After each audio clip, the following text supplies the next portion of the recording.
காட்டும். எனக்கும் உனக்கும் இருக்கும் நெருக்கம் இளமை தொடங்கி முதுமை வரைக்கும்.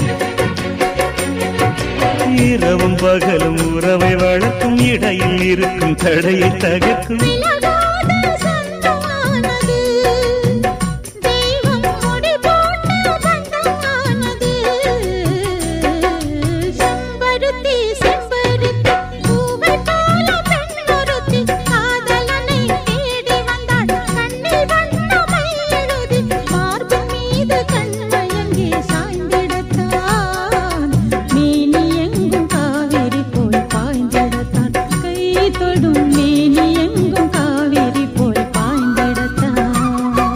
செம்பருத்தி செம்பருத்தி பூவை போல பெண்ணொருத்தி